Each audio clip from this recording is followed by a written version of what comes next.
അവനെ കൊണ്ടേ അങ്ങനെ തോന്നിപ്പിക്കേണ്ടത് രുക്മിണിയുടെ കഴിവാ. ഞാനൊന്ന് ശ്രമിച്ചു നോക്കാം അംബികെ. രുക്മിണി വിചാരിച്ച നടക്കാത്ത കാര്യമുണ്ടോ? ആ, മാക്സിമം ഒന്ന് ശ്രമിക്കേ. ശരി അംബികെ. ഇവിടെ ഒന്നും ആരുമില്ല, കയറി നോക്കാം.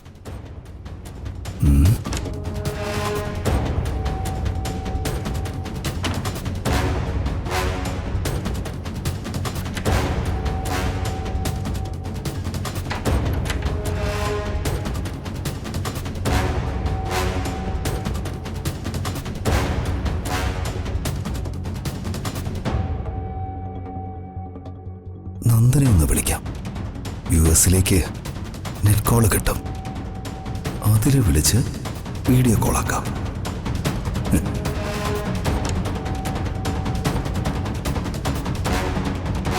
എന്താണ് ഇവിടെ? ചോദിച്ചു കേട്ടില്ലേ? ജോലി എടുത്തോണ്ടിരുന്ന നീ പെട്ടെന്ന് ഇതിനകത്തോട്ട് ഓടിക്കേറിയത് എന്തിനാന്ന്? ഒന്നുമില്ല. ഒന്നുമില്ലെന്നോ? നിന്റെ പരുങ്ങല് കണ്ടിട്ട് എന്തോ ഒരു കള്ളലക്ഷണം ഉണ്ടല്ലോ. എന്താടാ? ഏയ്, ഒന്നുമില്ലെന്നേ. കയ്യിലെന്താ?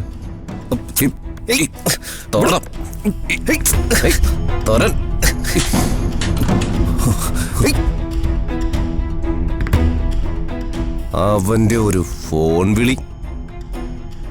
എടാ, നിന്റെ അടുത്ത് പറഞ്ഞിട്ടുള്ളതല്ലേ ആർക്കും ഫോൺ ചെയ്യരുതെന്ന്? ഞാനൊരു മനുഷ്യനല്ലേ? സാധാരണ മനുഷ്യന്റെ പ്രവൃത്തിയൊന്നും അല്ലല്ലോ നീ ചെയ്യുന്നത്. എന്താ ഇവിടെ?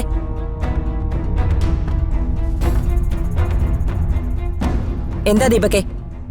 ഞാൻ ഈ മുറിയിൽ കയറി എന്റെ ഫ്രണ്ടിനൊന്ന് വിളിക്കാൻ ഫോൺ എടുത്തതാ. അപ്പൊ ഇവൻ വന്നെന്നെ വരട്ടുവാ. എന്റെ മകനെ, നീയും നിന്റെ ഭാര്യയും കൂടി ഒരു സ്വസ്ഥതയും കൊടുക്കില്ലല്ലേ? ഇവൻ ചെയ്ത തെറ്റുകൾക്കുള്ള ശിക്ഷയാ ഇവൻ അനുഭവിക്കുന്ന.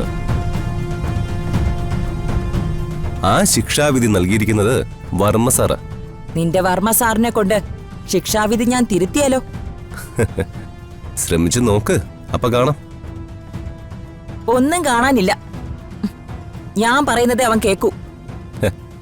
അതാ പറഞ്ഞത്, ശ്രമിച്ചു നോക്കുന്ന. ക്ഷമയ്ക്കൊക്കെ ഒരു പരിധിയുണ്ട്. നീയും അവളും കൂടി ഈ മത്സരം ഇങ്ങനെ തുടരാനാണ് ഭാവമെങ്കിലേ ഞാൻ കാണിച്ചു തരാം. പ്രതാപന്റെ മുന്നിലേ നിങ്ങൾ അരങ്ങേറിയ മനോഹരമായ ഡ്രാമയുണ്ടല്ലോ, പത്മ ഡബിൾ റോളിൽ അഭിനയിച്ച ഡ്രാമ, അതിന്റെ സസ്പെൻസ് ഞാൻ അവന്റെ മുന്നിൽ പൊളിക്കും. പറഞ്ഞേക്കാം.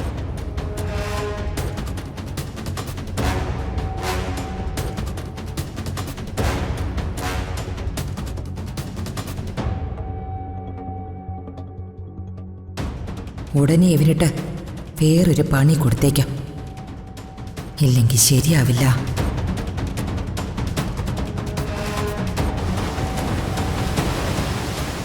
എന്താ പ്രശ്നം രാജു? അംബികയായിട്ട് ഒരു വഴക്കുണ്ടായി. എന്ത് വഴക്ക്? അത് സ്ഥിരമുള്ള വഴക്ക് തന്നെയാ. അതുപോട്ടെ, ഋതുപോയ കാര്യം എന്തായി? അവര് സ്ഥലത്തില്ല, മുങ്ങിയെന്നാ തോന്നുന്നത്. മുങ്ങിയെന്നോ? ഞാനും അമ്മയും കൂടി ആ സംയുക്തയുടെ വീട്ടിലെത്തി. അവരവിടെ ഇല്ലെന്നാ ആ വീട്ടിലുള്ള 2 പിള്ളേർ പറഞ്ഞത്. അംബിക അവരെ ഭീഷണിപ്പെടുത്തി കാണും, അല്ലെങ്കിൽ കാശ് കൊടുത്ത് വിലക്കെടുത്ത് കാണും. രാജു, എനിക്ക് തോന്നുന്നതേ ഈ സ്ത്രീക്ക് അംബികയുമായി ഉറപ്പായിട്ടും ഒരു ഒബ്ലിഗേഷൻ കാണും. ഇവര് പലരെയും അകപ്പെടുത്തിയിട്ടിരിക്കുന്നത് പോലെ ഏതെങ്കിലും കാര്യത്തിൽ ഇവരെയും വീഴ്ത്തി കാണും. കാരണം ആ സ്ത്രീ ഒരു ഫ്രോഡല്ല. ഈ പ്രശ്നം എത്രയും വേഗം പരിഹരിക്കണം. അതിനെന്തെങ്കിലും ഒരു വഴി കണ്ടെത്തണം, അല്ലെങ്കിലേ നമ്മുടെ തലയ്ക്ക് അവര് വില പറയും.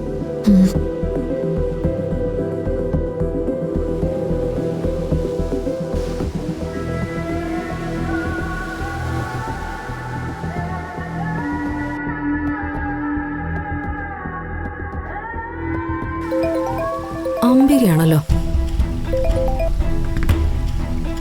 അംബികെ, ശ്രീലക്ഷ്മിയെ, അവിടെ ആകെ തീ പിടിച്ചിരിക്കുക. തീ ഞാൻ കൊളുത്തിയിട്ടുണ്ട്. ഈ അവസരം ശരിക്കും മുതലാക്കണം. ഹരീഷിനെ കൊണ്ടേ ഡിവോഴ്സ് പേപ്പർ കൊടുപ്പിക്കണം. രണ്ടിനെയും രണ്ട് വഴിക്കാക്കണം. അതിനൊന്നും അവനിപ്പോ സമ്മതിക്കൊന്നും തോന്നുന്നില്ല. ശ്ശേ, അവനെ കൊണ്ടേ അങ്ങനെ തോന്നിപ്പിക്കേണ്ടത് രുക്മിണിയുടെ കഴിവാ. ഞാനൊന്ന് ശ്രമിച്ചു നോക്കാം അംബികെ. രുക്മിണി വിചാരിച്ച നടക്കാത്ത കാര്യമുണ്ടോ? ആ, മാക്സിമം ഒന്ന് ശ്രമിക്കേ. ശരി അംബികെ.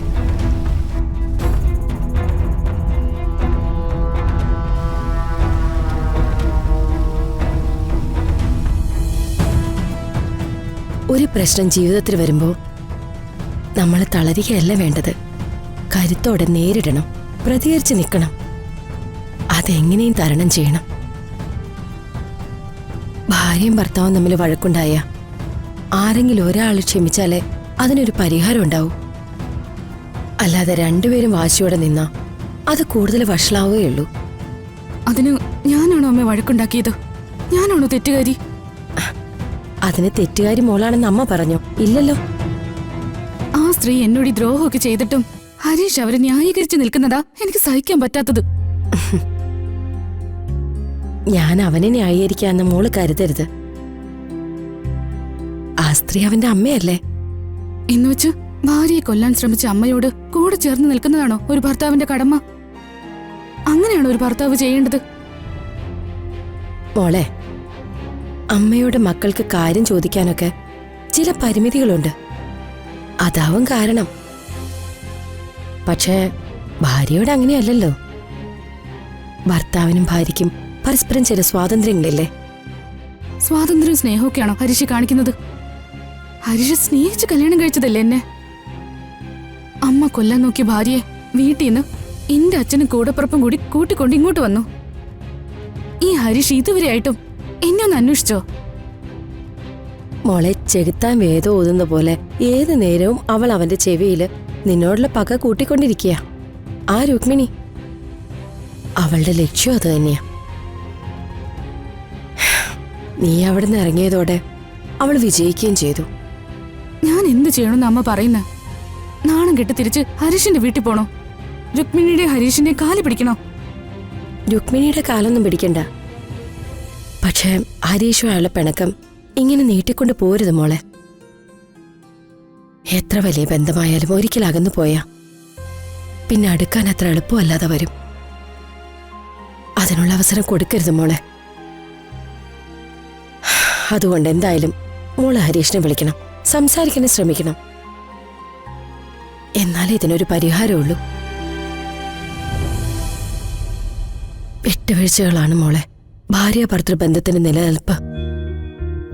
തെറ്റാരുടെ ഭാഗത്തായാലും ശരി, ഒരാളങ്ങ് ക്ഷമിച്ചു കൊടുത്തേക്കണം. നടന്ന കാര്യങ്ങളുടെ സത്യം എന്താണെന്ന് ഭർത്താവിനെ ബോധ്യപ്പെടുത്തണം. നല്ല അവസരങ്ങൾ ഇനിയും കിട്ടുമല്ലോ, അപ്പൊ അത് ബോധ്യപ്പെടുത്തി കൊടുക്കണം. അതുകൊണ്ട് അവന്റെ ഭാഗത്ത് എത്ര വലിയ തെറ്റുണ്ടെങ്കിലും തൽക്കാലം അത് ക്ഷമിക്കേ. എത്രയും പെട്ടെന്ന് അവനോട് സംസാരിക്കാനോ അടുക്കാനോ ശ്രമിക്കേ. അവന് നിന്നെപ്പോലെ തന്നെ വിഷമിക്കാവും. മോൾ അതൊന്ന് മനസ്സിലാക്കി അവനെ ഒന്ന് വിളിക്കേ. മനസ്സിലായോ?